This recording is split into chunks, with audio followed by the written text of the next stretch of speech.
FitLabPGH back with a movement tip, lifestyle hack, because movement is a lifestyle, not just an activity. We're with the Labradors. Last week, we were out. It was about 0 degrees, 15% wind chill. It was down to about minus 15. We went out for about a half hour. The Labradors had a blast. Today, it's about 40 degrees and raining. The Labradors are having a blast. The tip or the hack for today is find some workout partners who enjoy doing a wide variety of activities and maybe get you to do the activity when you don't necessarily want to do it. So when it was 0 degrees, I definitely didn't want to go outside, but the Labradors did. So we went.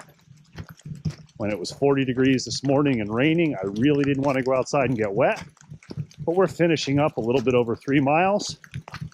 They had fun, I had fun, and I realized I don't melt. I got a little wet. I got my movement in because I'm treating it as a lifestyle.